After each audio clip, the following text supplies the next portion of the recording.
70,000. I wanted to be able to take care of all the people around me. When I was an agent, you know, I was top, like the best agent. So I thought, Boom.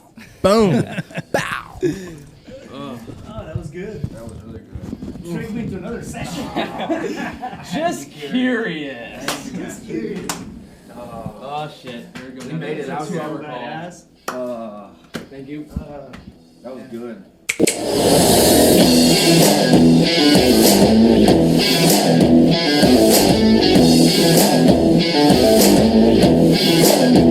Fam, what's up? Welcome back to CEO Pulse Podcast, where you get the real, the raw, and the mind of entrepreneurship. I'm super excited today. I'm very excited. I usually say I'm excited because I have really badass people in the podcast.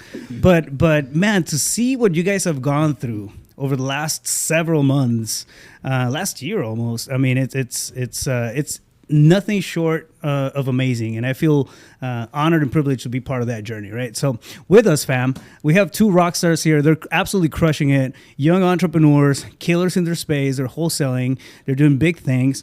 And we have Josh and Tyler out of Chicago, right? Silverstone Capital. You guys started wholesaling a while back. Yep. Jumped into the mentorship, and we started collaborating on a regular basis. Yep.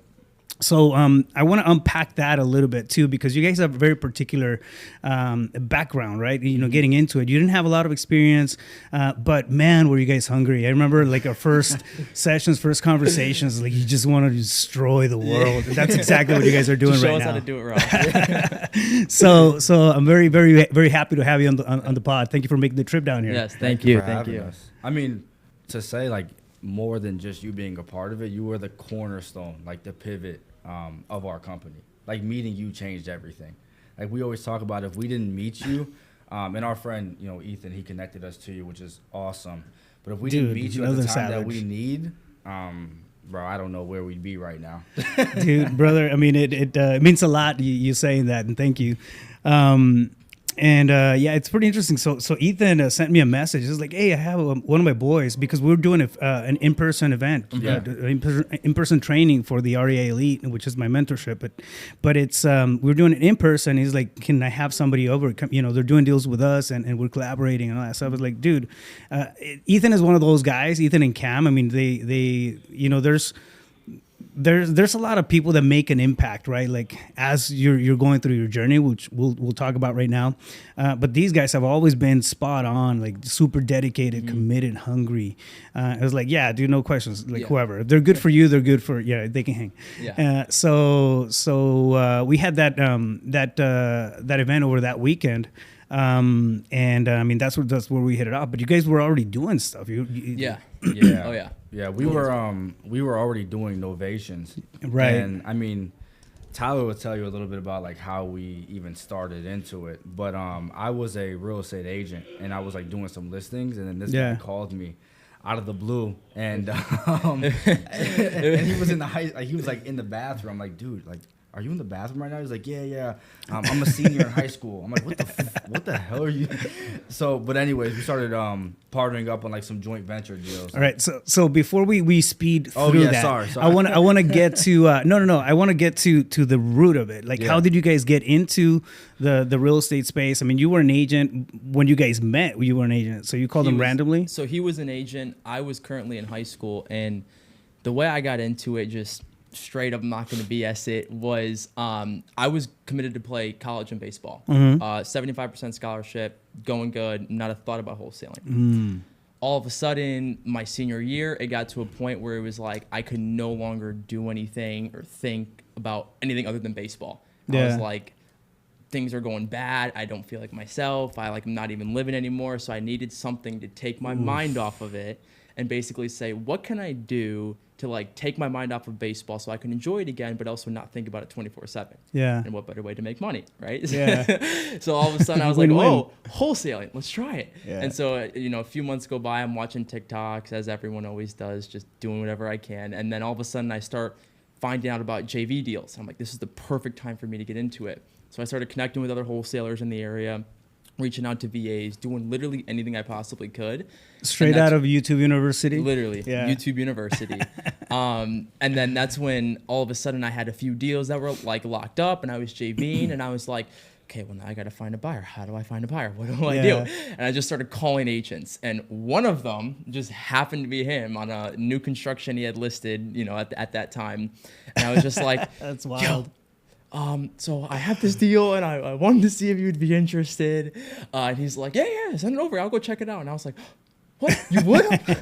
And that same day he went and checked it out with one of his buyers. And I was like, I went back to the lunch table coming from the bathroom and I like told all my friends, I was like, I think I just made $20,000.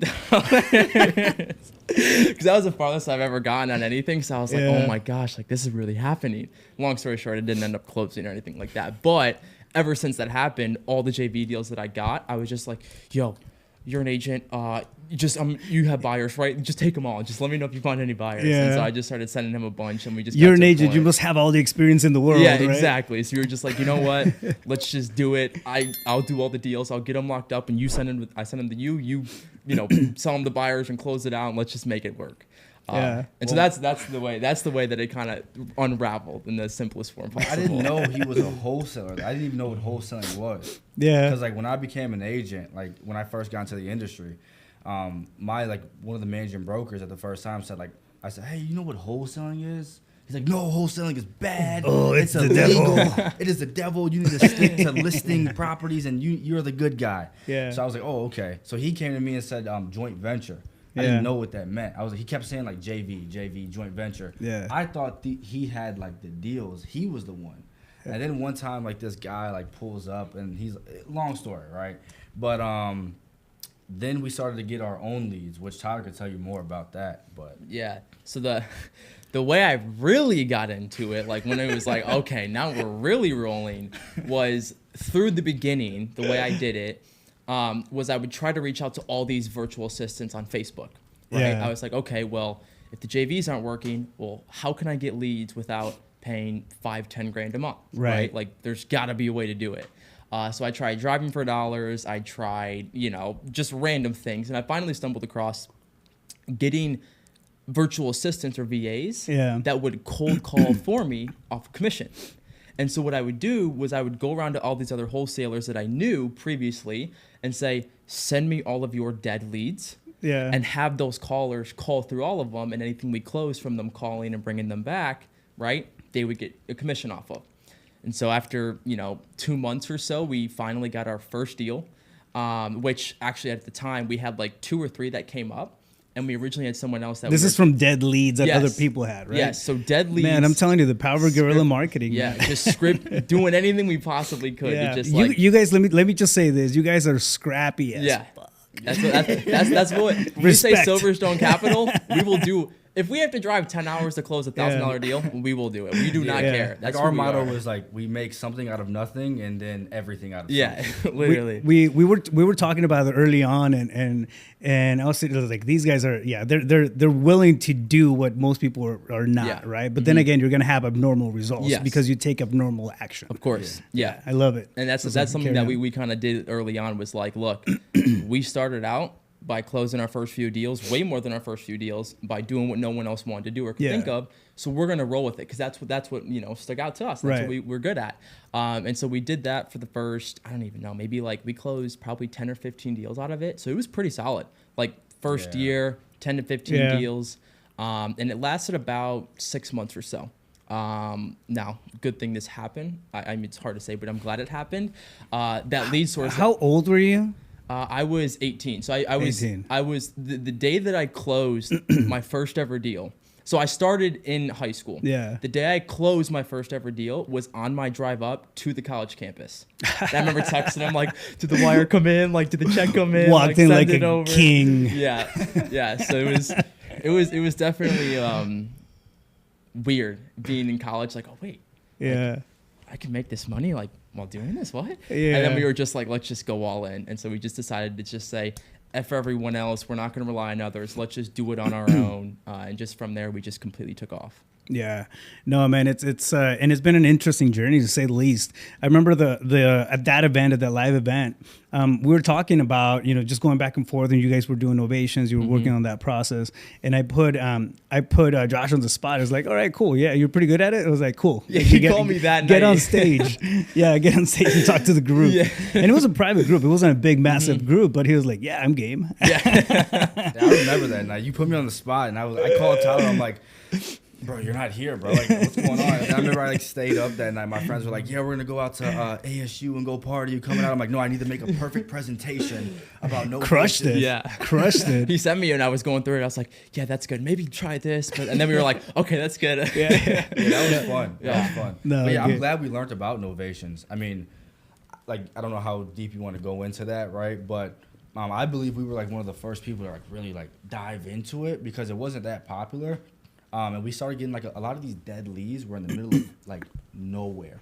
Yeah. Like they were in like rural, like our first Novation deal was in a place called, it was somewhere on like the edge of North Carolina. Yeah. Right? Yeah. Her name was Bobby. I always remember that. But she was like, she was amazing with the whole process. But we learned about Novations because I was like scrolling on Instagram and I seen some guy like Novation King talking about like, yeah, you could take these like rich. My like, guy. He's like, I sold this deal in the middle of nowhere using this strategy. And I was like, oh, we're trying to like, we were doing like dispos with somebody at the time. And they were like, well, I feel like we're doing all the work. Let's just try to learn this Novation shit ourselves. Yeah. Right? And nobody that like did wholesales knew how to do a Novation, nor did they want to touch it. For some reason, they were just very scared. So we were like, well, that's our motto. We just do what everybody else wants to do. You already had the thinking hat of the agent, right? And then you have him that's hungry and he's just trying to figure, you know, stuff out, make things, you know, kind of push things through. So I feel like it was like the perfect you know, storm between you guys, you know, coming together and then, you know, using both of your talents and your push at that point, right, to get something done. I mean, you're thinking in a very traditional way, and then there's this guy non-traditional at all. It's like, okay, how do we connect both things? So it played out well. And I think like one thing that I've seen, you know, time and time again from you guys is you know, it's always been tenacity, right? Because it's not always easy. When we got, you know, first got into it, you know, the first, I want to say we were doing a lot of setup and groundwork for the first month or two. And then, you know, the ability to just, you know, stay with it, stick with the program, do the not sexy thing. I just recorded a podcast, a Mindset Monday podcast with a great friend of mine. And the topic, we were talking about like what it takes to become an entrepreneur, to be an entrepreneur, right? So there's a lot of mindset challenges and shifts and just awareness that has to be, you know, play on top of all the nuts and bolts that we have to deal with, the strategy, you know, the talk, you know, okay, how do we go about this? How do we find the leads? You know, I guess the transactional part of the business. But you guys took on to it like really well. Like I remember right out of the gate, like you guys were like, no, we have to, you know, you were extremely disciplined on the calls, you know, making the, you know, I would, you know, set some stuff up like, and then come back the next week. It was like, yes, done. Yeah. I was like, fuck, what else? Next? What else do I give them? You know, I'm thinking. So you guys moved through it quite fast, but it's because your intentionality was right there. Yeah. Right. So it goes to show, you know, what's possible within a short period of time when you're hungry, when you're disciplined, when you push yourself through it, and then I think more importantly, you can see the bigger picture. Yeah. Because now, I mean, we've had conversations recently, like your thinking is a lot bigger than it was. Yeah. You know, even a year ago. Completely switched. Yeah. It's kind of one thing that is. As much as it doesn't seem like it moves fast, it really does. Yeah. And like we were literally just talking about this like a few days ago, or even just today. It was like, wait a second.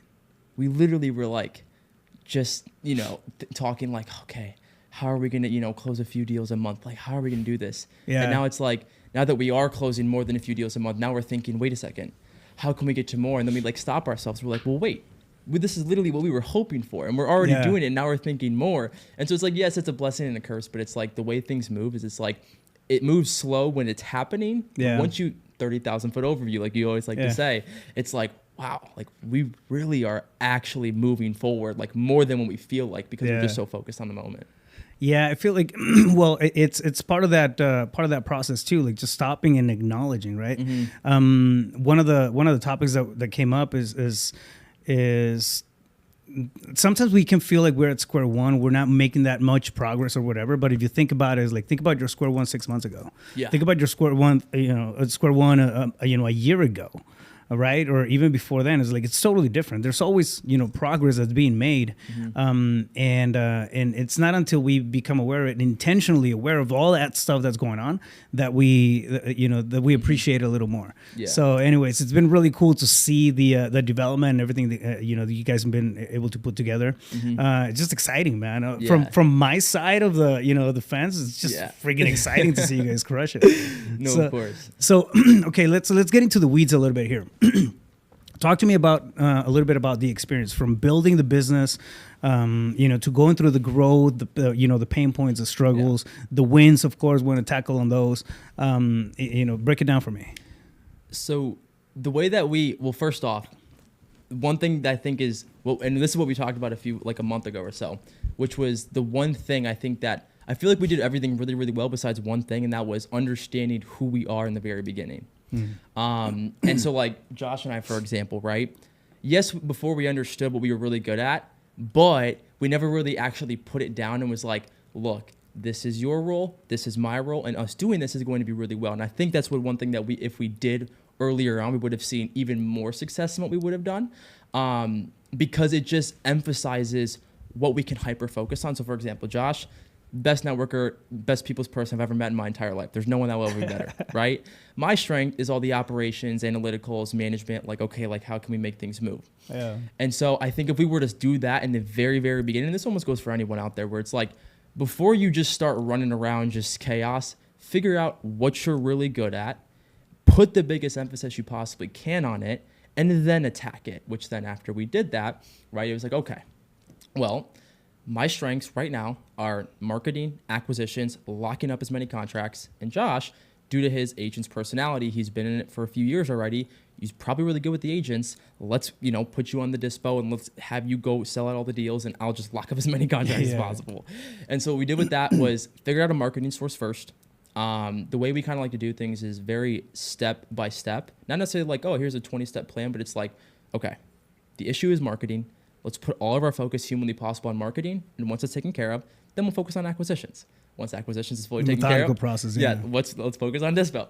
And so we kind of went through it like that way. And so once we found a good, solid lead source, which we first started was cold calling, it was basically like, okay, now that we've kind of figured this out, let's, again, build as much as we can off of it, get as much capital in our pockets, and then from there, start looking into other avenues, and which is now like we did PPC, which we're seeing very great success in. Yeah. That's kind of how we went about it. And I know it's not crazy in depth, but again, just those two things, understanding exactly who we are, what we're really good at, and then just emphasizing a very straightforward plan of attack, not overcomplicating it, made it so much easier. And that's the reason we were able to scale so much faster than most.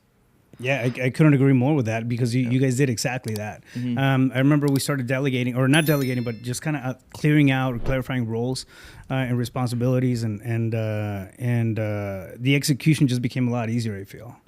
Right? Yeah. So. Yeah, no, 100%. Now, going through it, I mean, and this is you've been at it for what, a year? Yeah, so we started in August. So we closed our first deal, never forget, it was in Illinois. Closed our first deal in August of 2024. So just like, a few months ago, first year. Yeah. And now we're obviously in year 2, first few months in, but yeah. Right. And all right, so as you're going through this entire process, give me some of the biggest, I guess, I want to tap into the technical and business side of things, biggest lessons on that side, but also on the personal growth, because you guys have done a lot of that as well. Yeah, that's one thing I would say that at least I never was like, because I remember when I first started out, like I was watching all these videos what everyone was talking about. Yeah. And the one thing I never really heard was, the one thing business at least taught me, and I feel like taught Josh and both of us, was it teaches you a lot about yourself more than it will about just like, just how to call a seller and lock them up. Right. Yeah. And what that is it taught me why I do things the way I do it. And it put a big emphasis in my head as like, I now understand that the way that my brain works and the way I take things on is a very analytical approach, and it's very like hyper obsessed. And so if my heart's really not in it, it's going to be very difficult for me. Whereas if my heart's not in it, his heart may be, and it's like, okay, this is something you're passionate about. This is your job. Run with it. Yeah. And so that is the one thing I feel like that we just really, really picked up on, is understanding like what is like that one thing we can hyper focus on. Yeah. And it teaches you about yourself more than like, again, I know there's obviously the money involved and everything, but that's the one thing that really stuck out to me is like, and he just brushes yeah, through that. No, we don't do it for the money. Yeah. We do it because we love it. Yeah. it really teaches you about like who you are. And I have noticed too, like I've always been a very like quiet kind of guy, like never talkative, like very introverted, but understanding who I am now, it's made me more comfortable in myself, where it's like, I know who I am. Like I don't have to, fake it or do whatever and try to be someone that I'm not, because it teaches me like why I do things the way I do and what I do them for. And which is, we have conversations all the time. It's like, well, why are we even doing this? Having a strong why. Yeah. Like, why do we do this in the first place? Because that's what keeps us going consistently. So with that being said, I'm curious about to learn about each other's like your why and your why. Yeah.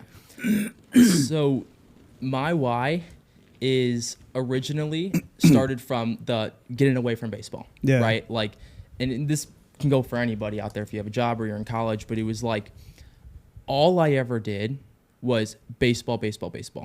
What ended up happening was I dropped out literally a week before the season started. Walked into my coach's office, and I just completely broke down. Literally just bawling out. Never did this in my life.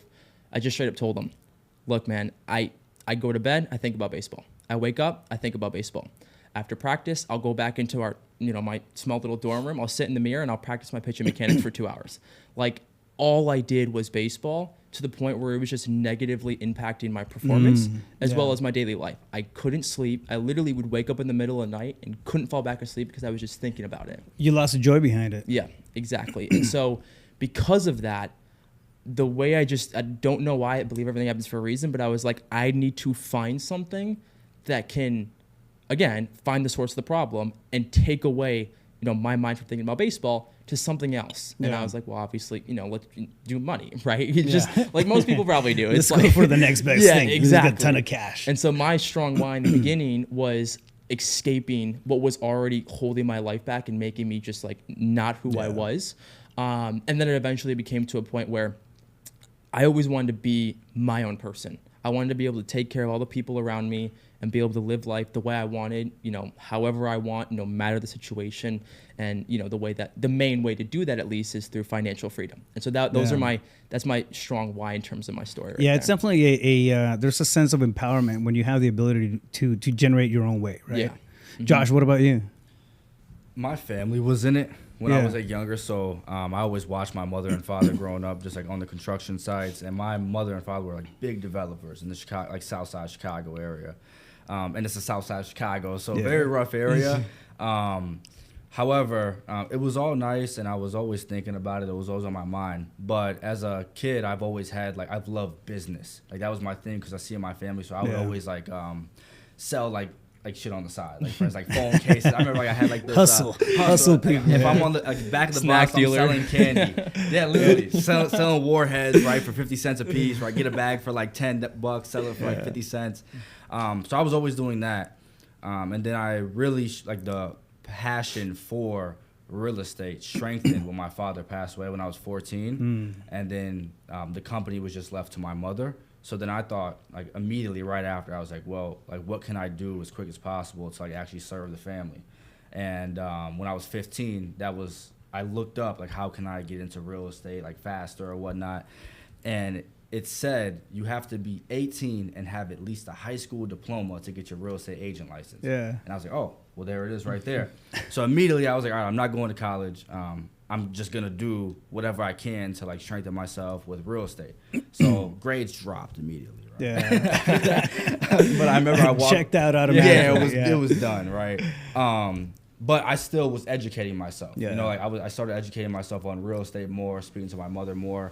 The minute I hit 18, got my real estate agent license, and I thought that's what getting into real estate was, right? So it was to help my mother. I started helping, listing the properties, the new construction deals, taking off the struggles from her, and just really being a serve to our family, right? Yeah. So now my little sister's in it. She works for our company as an acquisition rep. So that's awesome. That's awesome. Right? She's locking up deals back and forth. So that's why I do it, because of my family. And I feel like I'm the man of the house now. So I have to really lead the way and be an example. Dude, I mean, that's incredible on both accounts. I mean, especially you guys being so young, right? Like, I know, for example, when I was your guys' age, at least when you started at 18, my brain was nowhere near, you know, okay, what am I, you know, okay, I got to do something bigger. I got to think, you know, your responsibilities and that kind of stuff. I was just, you know, coasting through it, living, you know, life, right? So I guess the thought process is very different, right?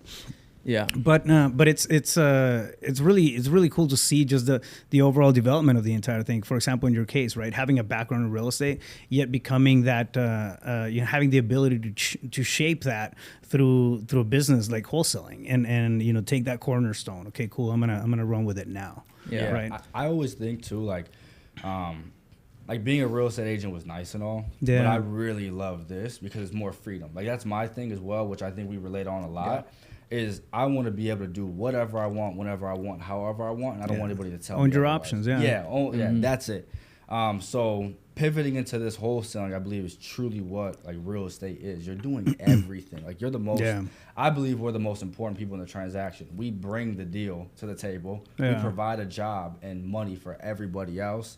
And then we're free doing, like, we work from anywhere. We're virtual, 100%. That's insane. There's no open houses, no showings. Yeah. I'm in our no running around. No running around from freaking 7 a.m. to 10 p.m. Like, it's nice, you know. Dude, I'm very biased, right? Of course, when it comes to wholesale, I'm proud of you guys. Yeah. Thank you. I'm absolutely proud of you guys. Thank you. So with that being said, let's get into the fun part. Tell me about your shittiest deal. Oh my fuck. Yeah. Should we? We got too many. Which one? Yeah, which one? Should we talk about? Think about the worst deal and break it down, because we're gonna talk about the best deal too. I would say the worst deal. I said Josh is getting stressed out right now. There's one that it's so bad that we can't even talk about. Right? We vowed, him and I, literally after that deal closed, we vowed to never speak about it again because it was so insane. Maybe we just say. All right, well, whatever. Okay, so we had a deal. A lead came in from our dead lead source. Actually, this is the last one. Well, one of the last ones of the year. Yeah, right? one of the last ones. And this was at the time our biggest deal. So we were like doing anything. We originally underwrote the deal to it being like a 60, 70K spread. Yeah. So we were all ears. We immediately found an agent, hired them out, and we started getting it going. And then shortly after, it was like the son of the owner. He was like the one trying to coordinate everything. So we were going with him, but he literally had like $0 in his bank account. So we were doing any and everything to like help him stay alive. Like, we were door dashing him food to like stay cigarettes. alive. Yeah, that was his big thing. He cared more. This guy, I said, hey, we're trying to get you the food right now, but the cigarettes are, that's a little bit out of our range. He said, fuck the food. Give me the cigarettes. So to like keep him happy throughout the deal, we ordered him like 100 cartons of cigarettes. It was insane, like this bundled deal on GoPuff. Wow. We tried doing it was a hoarder house though. Yeah. Like literally shit from like here all the way to here. Insane. Yeah. We had to clear that out before we listed it because we thought it would be better to just like clean it out, really make it like look really nice and pretty.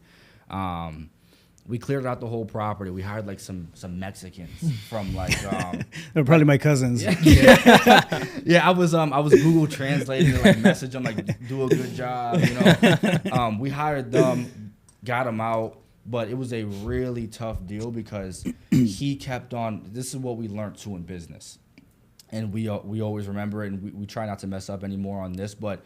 You give an inch and they'll take a fucking mile. Yep. Oh, dude, yeah. The minute, and we try to do this not like on our deals. We try to be very careful on what we give these people. But the minute that we gave this guy groceries, it turned into us giving him cigarettes. It turned into us giving him. He kept on falling. Yeah. He would break his hip. We'd have to Uber him to the hospital. We'd have to Uber him back from the hospital. We thought this guy was not going to make it to the closing, right? Yeah. And now at this point, this is when we were just starting to be into the wholesaling. We already spent like $3 to $5K into the deal. Most of it was spent. Yeah, we're scared shitless. We're like, oh my god, we spent like $3 to $5K. This guy might die any minute because he keeps hurting himself. Yeah. But long story short, I mean, we ended up getting that deal done, and we learned valuable lessons of just be very careful on what you give these people, because they'll abuse your kindness, and that goes with anything. Like how he was saying earlier, you learn about yourself and about people. Like, I truly believe real estate, like just from these shitty deals, you learn the very bare bottom of human nature. Yeah. By dealing with these like horrible deals, you learn about like especially greed. Like you get to see the ugliest parts of people and greed. It's a powerful drug. What about? Tell them about I'm telling you, the deal we had in Gary. By the way, do not do deals. We learned the hard way. I had a really interesting deal before you bashed Gary. That's Gary, Indiana, people, if you're not familiar with it. But it's okay. Don't be familiar with it. It is a weird market, super weird market. Like every other house is beat up, or condemned, or something like that. Something. And but I mean, it's not the best place in the world, anyways. But we bought I bought 3 properties for $700. There was 3 houses up the tax for $700 from the seller. Owned free and clear. Owned free and clear, not a tax lien, nothing. They just hadn't seen him in like 10 years, boarded up. It was like, dude, just give me that. I have $700 in taxes that I need to pay on these properties, because he had been paying up the taxes, and he was behind $700. Okay. It was like 70,000. You don't want to say, because you don't want to. I just kept saying 7, right? I said 7 like 3 times. 7. It was like, it's 7. Give me 7. And I'm thinking like, well, 7,000. I mean, it's still a good deal. And for 3 properties, right? And I hadn't seen the properties that were super bad. But it's 700. 7. And it was like, and then he goes, 700, man. We'll call it even. Just send me the contract. I'll sign them over. It was like, all right, done. Cool. He had a big pain. Like these properties were like they were nagging away at like his taxes on a yearly basis, right? To him, it was just more of it was a pain in the ass to have the properties. Somebody falls in there, breaks their leg. Now he's liable. He had to have insurance. Yeah. So there's added pain points. And we ended up selling the 3 properties for $24,000. So it was packaged, all 3, $24K, right? So it ended up being a good Gary deal, because it was 3 properties. But it goes to show, like, when you have the traditional way of thinking or problem solving, like they're not gonna buy somebody's cigarettes to get a deal done. They're not gonna, you know what I mean? So I mean, that's where we come in. People ask us like, oh, I mean, you're why would somebody sell their property for such a low amount? It's because they can't, they can't do anything else with the properties. Yeah, it's like we have the really bad shit that people don't want to deal with. That's what we deal with. Yeah. So, anyways, carry on. No, I was gonna say, there's always that was my rant. There's always, I get that all the time though. Whereas I was like, why, especially with the novation, like all the time when people are asking me about novations, they're like, dude, like, why wouldn't a seller just list it on their own? It's like, if you're never speaking with sellers, you don't know. But majority of them don't want to deal with a realtor. Yeah. Because, well, one, you got to pay them and everything. But what happens a lot of the times, and it's it's a little messed up, but the realtors will again overestimate the value to get the listing, and then it'll sit on the market for 4, 6, 12 months. And so all these sellers have really bad past experiences with it. And so when we come in and let them know, hey, what if we can take all of this on for you? Right? Yeah. You don't have to pay for anything, nor do any of the work. Is that something you may be open to? 9 times out of 10, the seller's like, tell me more. Yeah. Like, tell me more. And so it's a really big thing where it doesn't seem like it if you're looking, from the outside, but once you're in it, you're like, dude, like we are in the best position possible, because again, it's like the thing. The bigger the problem you solve, the more money it's worth, right? Yeah. It's just it's all basic principles. Solution-based mentality, right there. Exactly. So I mean, with a lot of these agents, though, like we witness firsthand, day in and day out, mainly doing novations, how horrible these agents are. Yeah. Like the wrong agent can really make or break. When I was an agent, I was top, like the best agent. So I thought everybody else was like that. I was like, of course he was. Of course, Of course he was. I remember DJMD. like I would drive like 3 hours to go like sell a deal like on the other side of like the state, and I thought everybody else would do that too. But like a lot of these agents, they don't take it as serious. And another thing that we're just starting to learn, it's just with real estate in general. Is a lot of people have a mindset of like, I get paid the same anyways. If it when it gets done, it gets done. And we are starting to like really like try to like bog down on that and just build a team that has the same type of like hunger and mindset as us. Because we see it day in and day out, like with the title companies, with the agents, with the even like the buyers. Everybody just has this very slow and wagey mindset, right? Nothing against like 9 to 5 or anything like that, but I mean like there's a lot of killers in like a 9 to 5 industry. I mean the mindset of like I get paid this and I'm going to do less work because it's going to come to my account anyways. Versus us, we've had to like whatever we kill is what we eat, like the hunter mentality. So that's why we go above and beyond. Like we'll run miles and miles and miles to catch the prey if we have to, because that's all. Like that's how we're gonna eat. It's funny too, because I tell all new beginners, the hardest thing to do, at least in my opinion, at least as of yet, what I've experienced, is getting that first deal, because during that process you're going 4 to 6, sometimes people even go a year to getting their first deal, where you're putting in close to them on the same work you're putting in after you close multiple deals, but you have nothing to show for it. Right. And so when you close that first deal, at least what happened with us and what I know from everyone that I've spoken with, coached, whatever, right, is once you close that first deal, it's just it automatically, it comes easier. Like I think ever since we closed that first deal, there's only been like 2 months where we have not closed a deal ever in the beginning. And so it's just the second that you do it, boom. It's just automatic. Like crossing the Rubicon. So all right. So that's and that's a pretty bad deal when you have to deal with somebody for months and then buy and you think that they're gonna and I've dealt with stuff like that. It's not it's not pretty. No. Now tell me about the best deal. Oh, all right. So this is, we remember it very vividly. Ripley, West Virginia. See how the smile is on my face? Oh yeah. So this is the room just got positive right now. This is our God gifted us this deal. We truly believe it, because it came at a period where we were just like trying to figure out the cold call. Remember that in the beginning? Yeah. We switched marketing sources. Yeah, and we didn't understand, let it marinate for 3 months. That's a whole different thing. But we got this deal. This was the last one from our dead PPC, like our dead source, right? Yeah. And when it came in, we locked it up under contract. We found an agent. And the agent, because we were so focused on all of our other deals and the Gary market title issues, that the agent actually got the owner's number when he met him and just scheduled the showings. We got an offer in for like a super high price, locked it up. It was a $63,500 spread. And we just forgot about the agent. Handled the inspection. He handled the appraisal. He did what an agent is supposed to do. He no title issues. It was my gosh. No issues. It was so good that we forgot about it. And then come to close, it's like, hey, we're clear to closing this week. We're like, oh, okay. Yeah, let's close. And then we remember we were tight as I don't know what, right? And when this deal funded, it was like the best feeling ever, because it was like we're back in the game. Yeah. Like we were like everything we were trying to do, we were like it was insane. Right, I remember like we were like going to like Target, getting like these little like like $10. So we would like make it. It would like be like a tray of chicken for $10, and then you get like a jasmine rice for like $1. Yeah, and you like make it right. We just boiled down all the expenses. Just like the bare minimum. Like by no, like we were just trying everything we could to like, okay, let's just keep it in the business. And we'll be good. When that closed, it was the best feeling ever. It was the easiest. It was our biggest deal to date. And it was our easiest deal to date. Right after we went to RPM Seafood, we ordered the most expensive steaks. We ordered all the appetizers. We ordered all like 3 desserts. You went full boss mode. Yeah. And the funny thing that we learned from that is, for some reason, I don't know why.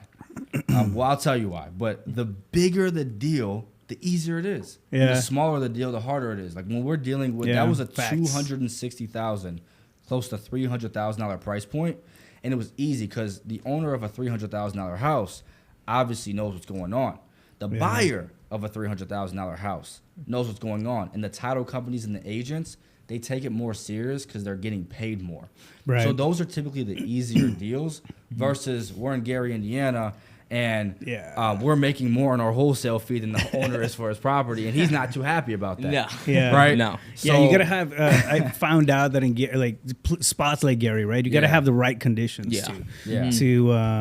to make stuff happen. But you're right. Like you're absolutely right. A lot of times, it's like the bigger deals tend to be the easier deals, and the small ones is you'll be scraping and clawing for for a 1,000K profit, 2,000K profits. Yeah, and literally. a lot of times it's one of those things. It's like, all right, let's just get it through the finish line. Yeah. The team's gonna eat. They're gonna get paid out of this, and whatever. We'll move on to the next one. Yeah. But you can't do that. Too many times. Why? Because the team starts to think, okay, this is okay. Yeah. And the revenue, the spreads, the averages start dropping. Doing it. Half-assing becomes a habit. Yeah, It really does. yeah, It exactly. really does. So wash your dishes, bro. Yeah. No, I watched all of them. He came home and he washed them right Yeah, away. I was like, yeah, all our deals are like close. What are you talking All of about? these are closing. We're gonna be rich. Yeah.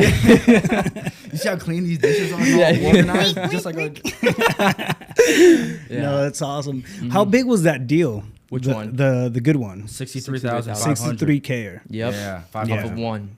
It was Nice. Amazing juicy. feeling. That wire. I remember I showed my Wait, mom. I remember talking about that deal. We hopped on Yeah. a call literally the day after. Yeah. Yep. Well, yep, you yep. told us, and this is a cool thing to like the positive mental attitude.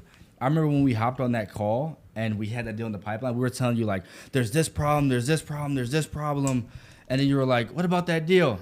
Oh yeah, 63,500. That's closing. And you're like, dude, why didn't you start with that? Yeah, you have a deal Yeah. for 63K We're like, closing. oh yeah. We're like, oh, life isn't too bad, you know? Yeah. So like now, like what we do now is we just focus on like the positive things. Like, okay, what can we do? Yeah. If we can't control it, you just can't. There's nothing we can do. Yeah. But what can we do and push things through the finish line? And that's actually helped us with like closing our deals sooner and shortening the cash conversion cycle. Like we used to just leave everything up to title because that's what we thought. We're like, oh, okay, I'm so used to you gotta working in push the Chicago. envelope, yeah. Chicago, we deal with attorneys.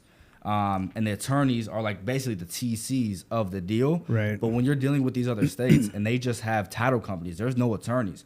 When you're trying to leave it up to them, they drag. Like I said, they have we found out that these title companies, they touch a file and then one time and then move to the next one and then circulate through it. Yeah. When we found that out, we were like, what the hell is that? Yeah, yeah. So now we're like, no, we need to be CC'd on all the emails. Yeah, they're a conveyor belt and Very bad. Yeah. So it's like, okay, our mentor, our great mentor, told us something and it's changed the trajectory of everything. By the way, that's This- Rafael Cortez. Yeah.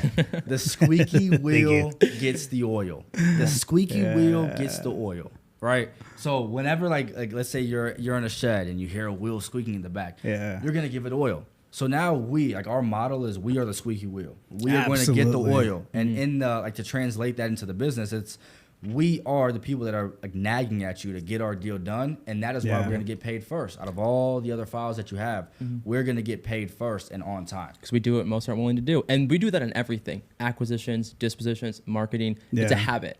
And that's just that's the reason for I believe our success like very rapidly in the first year was because again, we did what no one else was willing to do. Yeah. But like it was never just like, oh, we're comfortable with hopefully, things coming in when it happens. We were like, no, if we're going to put all this work in, we're going to ensure it happens as fast as humanly possible. And if Yeah. that means we have to do more, then that's what it takes. You have to keep tabs, right? Yeah. Keep moving the thing forward. If Yeah. it's a phone call, if it's just touching base, if it's whatever, sometimes it requires that. Yeah. And And this is one thing that I tell my team as well is like, oh yeah, it's been sent over to title. And we used to operate that, same passion. I mean, ask me how I know, right? Yeah. Like it's like, oh, we sent that file like, a week and a half ago. What's the word? Oh, they haven't gotten back to us. I was like, okay. So now part of the SOP is reach back out, right? Accountability. But you start to build all those strengths into your operation because you guys carry that, right? The team is going to take it and then they're going to carry it, with them now. No, of course. But it begins with us at the end of the day, right? Like the as entrepreneurs, we're shaping the ball of wax into whatever we want it to be, and we're paving that path for them to be able to operate. If we drop the ball, they're gonna drop the ball. Yeah. So it's a different level of responsibility, but we signed up for it, Yeah. right? Yeah. So I mean, Yeah. we like our first time. I think what was it? August. We When? made like 80 or 90K in the month, and like that was like, oh Yeah. shit, like, Yeah. this is normal now. And then this month we're like on track to do the same thing. It's like, oh okay. I see it. Well, we see it now. It's like, okay, yeah, like things have gotten really hard. But then when we look at our pipeline, we're like, duh, it's supposed to, like, if we're gonna be making six figures a month, of course it's supposed to be this hard. We're supposed to be stressed out and pulling our hair out. Yeah. Like why would we have expected it to be easier? Yeah. And like one thing that we've been noticing too is just like how you said, like just staying on top of these people. And he's really good at that, like staying on top of people. Squeaky wheel, man. He's the squeakiest wheel in the shed. Yeah. Right? Like they don't like it, but at the end of the day, don't matter. It's our, but now we see it and we hold, and what I notice is like a lot of people like to be led, actually. Yeah. And they like to be told what to do, and they like to feel like, okay, this guy's on top of his stuff. I know that if I miss anything, he'll stay on top of me. Whether they're, the head title escrow officer or they're a real estate agent or whatnot, they respect you more when you stay on top of it, because it shows them like, no, these folks right here care about their deal. Yeah, they're in. They're not just gonna leave it to to our hands, and it sets a higher standard for the people that we work with. It's like, hey, this is what at Silverstone Capital, we expect things to be done the minute they touch your hands. Yeah. Bling. Yeah. Right, immediately. Literally. And we show that by like we're staying on the emails. Like if he sees an email that hasn't been responded to in like 3 hours, he'll start freaking out. He'll be like, how have you not responded? This is sent, like, we're closing, all the banks close at 4 or 5 p.m. Yeah. It's already 2 p.m. Nothing's like, you guys are just starting this on. Like, what's going on? Yeah. And There's now no we've reason been for it. Yeah. horrible. But we've been taking more serious after just staying on top of people and not letting it in their hands. Well, you start fine tuning again, and you're gonna get what you tolerate when it comes to the team, right? And sometimes the answer is getting rid of whoever is in that spot and plugging somebody else into it. Yeah. So but it's just it's pains of growth, and you smirk. Yeah. We learned that the hard way. Yeah, it's pains of growth, right? And a lot of times because of loyalty, because of feeling I don't know, sorry about something, we hold on to people longer than we need to. But at the end of the day, we have to take a snapshot of the bigger picture here. Like, what's how is this a value add person, or is it a value take person? Because at the end of the day, it's not just like you started with your filling up your plate, right? Yeah. Like that's when you were watching YouTube videos and it was like trying to figure out deals and doing JVs and making all the calls. You were trying to put food on your plate. And then you guys got together. It was like, oh shit, now it's your plate. And then you're trying to put food on, so it's 2 plates now. Yeah. And then you bring somebody else on and it's like, oh, it's another plate. Yeah. Next thing you know, you have a whole table, right? Of employees, of people that are relying on your guys' judgment to do good by them. So we have to think about the overall, and the benefit of the whole, as opposed to like the the individuals. And I mean, I've been guilty of that in the past. I mean, heck, we've talked about it in one-on-one sessions, but I've been guilty of that in the past, where it's like, man, I just didn't want to. I mean, I wanted to give another shot, and then it's part of those uncomfortable decisions that we make as entrepreneurs. But it's part of that growth too. So you have the cool stuff, you have the not so cool stuff, you have the moments of growth, you have the moments of deficit, and where you're just trying to make a sandwich out of whatever you can find. Anything. It's really hard to fix the people issue, right? Like at least we're not in that capacity, when we hire somebody for a role, it's like the role is for you to perform, be part of the company, not for us to come in and then fix your life. Like that's, do it for you. Exactly. Yeah. So there's, I feel like there's separators, and that's in the past where I've held on to somebody for too long, is because I've tried to do too much on the people issue side of things. So anyways, to create not that you're gonna create a bad culture or not care about the people in there, we just have to be cognizant of what it's taken away when we're pouring all that much into it. I like that. So. Good training session right there. You guys tricked me. You guys tricked me right now. But no, I'm just curious as well. I'm curious about this other thing. Yeah. That's where it begins, and then we end up with 4 hours. 2 hours later. So no, guys. I mean, I'm not gonna get tired of saying it. I'm super proud of you guys.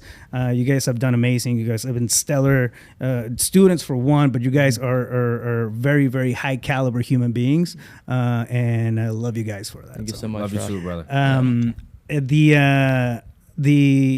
If somebody wants to reach out to you guys, maybe collaborate, I don't know, do JVs with you guys. Yeah, of course. Where's the best place to find you guys? So we're a lot of our content goes on TikTok. It's just our names. I mean, mine's Tyler.Williams_. But DM us. So the best way to get a hold of us is gonna be Instagram, because like TikTok is a whole bunch of people always reaching out. Joshua.jmd.Douchee, Dochee, and then Yeah, mine's just my name with a period in the middle.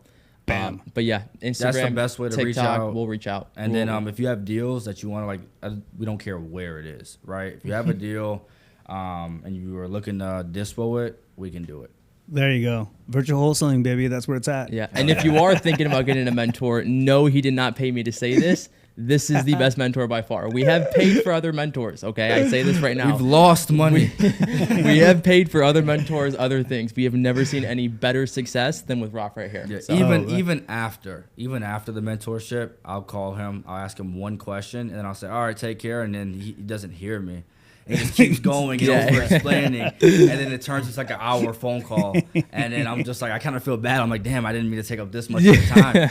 But no, the best mentor, hands down, and we would not be where we're at today, nearly at the level that we're at if it wasn't for Rafael Cortez. 100%. Thank you, brother. Oh man, yeah, thank you, man. That hits hard. Thank you, I appreciate it. And again, it's an honor to be part of your guys' journey. of course. Last question before we sign off. And we'll make sure to add like the handles on the show notes. But last question before we sign off: if you were walking down the street and you ran into your 17-year-old self, which was like 2 days ago, for both of you, what advice would you give that kid?